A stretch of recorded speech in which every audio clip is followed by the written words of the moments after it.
इस वीडियो में हम भारत के महान भिक्षु के बारे में बात करेंगे। बोधिधर्मन एक बौद्ध भिक्षुक थे। बोधिधर्मन का जन्म दक्षिण भारत के पल्लव राज के कांचीपुरम के राज परिवार में हुआ था। कांचीपुरम के राजा सुगंध के तीसरे पुत्र थे। बोधिधर्म छोटी सी आयु में ही अपना राज्य छोड़ दिया और भिक्षु बन गए। 22 साल की उम्र में मोक्ष की पहली अवस्था को प्राप्त किए। बौद्ध धर्म के माध्यम से ही चीन, जापान और कोरिया में बौद्ध धर्म का विस्तार 520 से 526 ईसा पूर्व में हुआ। चीन जाकर उन्होंने चीन में ध्यान संप्रदाय की नींव रखी, जिसे चा या छेन कहते हैं। इतनी छोटी सी उम्र में ही इन्होंने हर तरह की विद्या में खुद को पारंगत कर लिया था। दुनिया के महान भिक्षुओं में से एक बोधिधर्मन को जो नहीं जानता वो मार्शल आर्ट्स के इतिहास को भी नहीं जानता। चीन में मार्शल आर्ट्स और कुंग फू जैसी विद्या को सिखाया था। बोधिधर्मन आयुर्वेद, सम्मोहन, मार्शल आर्ट्स और पंच तत्वों को काबू में करने की विद्या को जानते थे। पुराणों के अनुसार महिषी अगस्त परशुराम ने धरती पर सबसे पहले मार्शल आर्ट्स को प्रदान किया था। महिषी अगस्त बिना शस्त्र के लड़ते थे और परशुराम शस्त्र युक्त विकास किया। भगवान श्री कृष्ण दोनों ही तरह की विद्या में पारंगत थे। श्री कृष्ण मथुरा में दुष्ट रजक के सिर को हथेली के प्रहार से ही काट दिया था। श्री कृष्ण ने मार्शल आर्ट्स का विकास ब्रज क्षेत्र के वनों में किया था। इस विद्या के कारण ही महाभारत की नारायणी सेना भारत की सबसे भयंकर प्रारक सेना बन गई। बाद में बोधिधर्मन से होते हुए आधुनिक मार्शल आर्ट्स में विकसित हुई। बोधिधर्मन के कारण ही यह विद्या चीन, जापान आदि बौद्ध राष्ट्रों में खूब फैली। आज भी यह विद्या केरल और कर्नाटक में प्रचलित है। एक बार बोधिधर्मन चीन देश के नैनी गांव में पहुंचे। कहते हैं इस गांव में ज्योतिषियों की भविष्यवाणी के अनुसार बहुत बड़ा संकट आने वाला था। बोधिधर्मन के वहां पहुंचते ही लोगों ने उन्हें संकट समझ लिया और उन्हें गांव से बाहर कर दिया। दरअसल संकट तो एक जानलेवा महामारी के रूप में आने वाला था। वह आ भी गया। गांव के लोग बीमारी से ग्रसित बच्चों और अन्य लोगों को गांव से बाहर छोड़ देते थे ताकि किसी अन्य को यह रोग ना लगे। बोधिधर्मन एक आयुर्वेद आचार्य थे। उन्होंने लोगों की मदद की और मौत के मुंह से बाहर निकाला।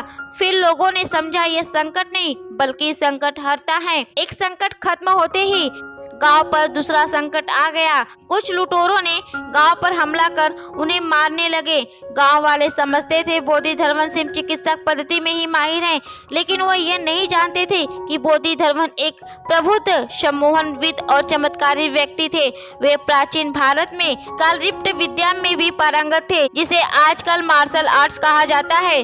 बोधिधर्मन ने उन लुटेरों से अकेले लड़े और उन्हें भागने पर मजबूर कर दिया, जिन्हें देख लोग चौंक गए। चीन के लोगों ने युद्ध की आज तक ऐसी अनोखी कला नहीं देखी थी। वे समझ गए कि वे कोई असाधारण व्यक्ति नहीं है, जिससे बोधिधर्मन का और सम्मान बढ़ गया। बोधिधर्मन ने गांव के लोगों को आत्मरक्षा के लिए इस विद्या को सिखाया।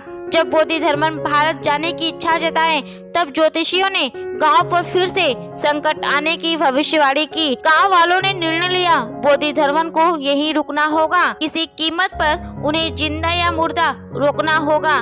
गांव वाले ये जानते थे कि वह उनसे नहीं लड़ सकते हैं, तो उन्होंने रोकने के लिए उनके खाने में जहर मिला दिया।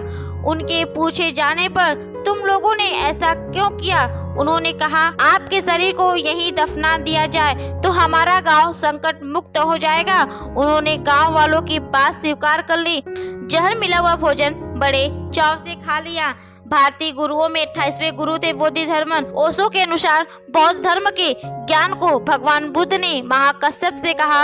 महाकश्यप ने आनंद और इस तरह यह ज्ञान चलकर आगे बोधिधर्मन तक आया। बोधिधर्मन उक्त ज्ञान व गुरु शिष्य परंपरा के 28वें गुरु थे। उत्तरी चीन के राजा भूतित बोधि धर्म से प्रेरित थे। भूतित के निमंत्रण पर बोधिधर्म ने उनसे नानकिंग में भेंट हुई। यही 9 वर्ष तक रहते हुए बोधिधर्मन ने ध्यान का प्रचार प्रसार किया। वह 9 वर्ष तक एक दीवार की तरफ मुंह करके बैठे रहे। किसी ने एक दिन उनसे पूछा आप हमारी तरफ पीठ करके क्यों बैठे हैं? बोधिधर्मन ने कहा जो मेरी आंखों में पढ़ने योग्य होगा उसे ही देखूंगा। ओशो कहते हैं 9 वर्ष बाद वह व्यक्ति आया जिसकी प्रतीक्षा बोधिधर्मन को थी। उसने आते ही अपना एक हाथ काटकर बोधिधर्मन के आगे रख दिया और कहा, जल्दी से इस ओर मुंह करो वरना गर्दन भी काट कर रख दूंगा। उन्होंने क्षण भर की भी देरी नहीं की, तुरंत घूमे और कहे, तुम आ गए, मैं तुम्हारी ही प्रतीक्षा में था। बोधिधर्मन ने अपना संदेश दिया जो बुद्ध ने महाकश्यप को दिया था। कहा जाता है कि बोधिधर्मन जब तक चीन में रहे मौन ही रहे और मौन रहकर ही ध्यान के रहस्य को बताया। बोधिधर्मन के प्रथम शिष्य और उत्तराधिकारी का नाम सेनकंग था, जिसे शिष्य बनने के बाद हुई के नाम दिया और इनके भी 500 शिष्य थे। उनमें से इन्होंने चावल कूटने वाले शिष्य को ही उत्तराधिकारी चुना। कहा जाता है बुद्ध तो थोड़ी देर चुप रहे, फूल को हाथ में लेकर। बोधिधर्मन 9 साल तक चुप रहे। यह व्यक्ति 12 साल चुप रहा, जिसका नाम हुई नैन है। यह सिर्फ 12 साल तक चुपचाप चावल ही कूटते रहे। 12 साल में उनके भीतर का सब शांत हो गया था, वह साक्षी भाव से स्थित हो गए थे। बोधिधर्मन पहले भारतीय भिक्षु थे जिन्होंने चीन को मार्शल आर्ट्स और कुंग फू जैसी विद्या को सिखाया था।